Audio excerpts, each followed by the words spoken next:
အေခြင်းချမ်းသာနဲ့ပြည့်စုံနိုင်ကြပါစေဒါဆောင်မော်လက်ဖက်ခင်းပေါ့တခါမှမတွေ့ဘူးပေါ့ဒီမြို့ဟာ Ashford မြို့လို့ထင်တယ်ကန်ဒီကနေကိုလံမိုသွားတဲ့တောင်ပေါ်မြို့လေးမှာပေါ့နော်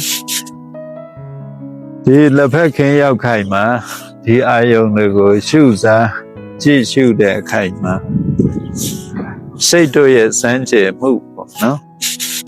စိတ်ကဘယ်လောက်စမ်းကြယ်သလဲဆိုတာတို့နည်းနည်းဆင်ခြင်ကြမယ်ပေါ့တို့တွေ့နေတာဒါအာယုံတွေပေါ့အာယုံဆိုတာဟာဘယ်လိုအရာမျိုးလဲအာယုံဆိုတာကတို့တွေ့နေကြ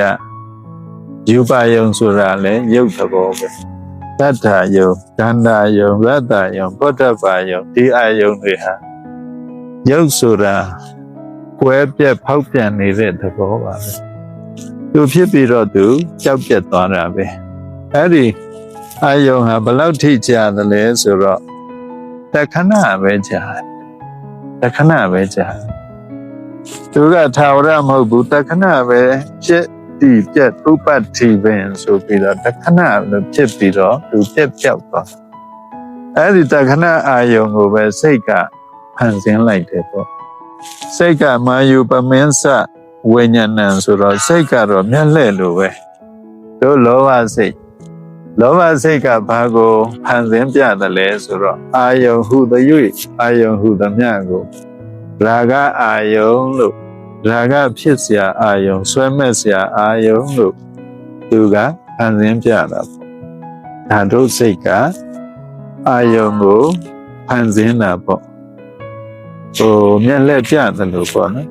တို့ဒေါသစိတ်ကတော့ဘာကိုဖန်ဆင်းသလဲဆိုတော့ဆိုးတဲ့အာယုံတွေကိုဖန်ဆင်းပြအာယုံကိုတွေးလိုက်တာနဲ့တတ်ချင်ဖြတ်ချင်တို့နဲ့ပြီးတော့တို့ဖြတ်စည်းခြင်းတဲ့အာယုံတွေကိုဖန်ဆင်းပေးတယ်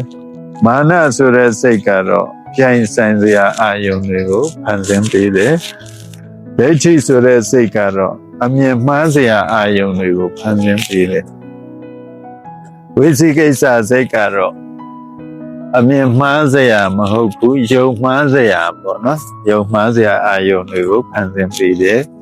ဒါဆိုရင်တို့ရဲ့စိတ်ကစိတ်တည်နဲ့ပမာပေါ့မျက်လက်လိုပဲသူဖန်ဆင်းနေတဲ့အတွက်ကြောင့်တို့ဒီတစ်ခါမှာစိတ်ရဲ့ဖန်ဆင်းမှုကိုမခံတော့ဘူးပေါ့တို့အာယုံတစ်ခုကိုတတိဝိရိယနဲ့တဲ့အောင်လို့ရှုမယ်အဲ့ဒီအာယုံကိုပဲတတိသမာဓိနဲ့တည်နေအောင်ကိုတို့ရှုမယ်အဲ့ဒီအာယုံကိုတတိပညာနဲ့သူ့ရဲ့အမှန်တဘောကိုတို့သိအောင်ရှုမယ်ဆိုတော့အဲ့ဒီအာယုံတွေကိုတတိဝိရိယတတိသမာဓိတတိပညာနဲ့ရှုလိုက်တဲ့အခါအဲ့ဒီအာယုံရဲ့ဖြစ်ချင်းပြည့်ချင်းကိုတို့မြင်သွားတဲ့အခါမှာအာယုံတွေဟာတို့သိယုံကလေးပဲသိစရာရှိပါလားသိပြီးတော့ဘာမှမရှိပါလားဆိုတာကိုတို့သိမြင်လာတဲ့အခါကျတော့သိယုံလေးပဲတို့သိတော့မယ်ပေါ့နော်ဘလောက်ပဲလှတဲ့အာယုံတွေဖြစ်နေပါစေဘလောက်ပဲဆိုးတဲ့အာယုံတွေဖြစ်နေပါစေတို့အကောင်းအဆိုးလှပမှုစိုးဝါမှုတွေကိုတို့နှလုံးမသွင်းတော့ပဲနဲ့အာယုံဆိုတာကိုသိယုံကလေးပဲသိလိုက်တဲ့အတွက်ကြောင့်သိယုံကလေးသိပြီးတော့ဘာမှမရှိတဲ့သဘောကိုတို့သိလိုက်တဲ့အခါမှာဒုက္ခလို့သိလာမယ်ဒီဒုက္ခဟာငါအတ္တမဟုတ်ငါမဟုတ်ဘူးလို့အဲ့ဒီဒုက္ခပေါ်မှာတွေ့နေတဲ့သမှုရိယကိုစွန့်လိုက်တာနဲ့တို့ရဲ့စိတ်ကငြိမ်းအေးမှုလွတ်လပ်မှုကိုခံစားရပါလိမ့်မယ်ဒါကြောင့်တို့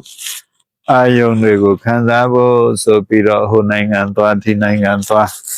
ဟိုရှုခင်းတွေသွားပြီးတော့ဟိုကမ်းခြေတက်မယ်ကမ်းခြေလည်းသွားမယ်တောင်ပေါ်လည်းတက်မယ်ဒီလိုအာယုံမျိုးတွေဘလောက်ပဲတို့ရှာဖွေပြီးတော့တို့ရှုစားနေပါစေတကယ်တို့ရှုတဲ့အခါကျတော့တတိကလေးနဲ့သိယုံကလေးသိလိုက်တဲ့အခါမှာသိယုံလေးသိလိုက်တဲ့အခါမှာ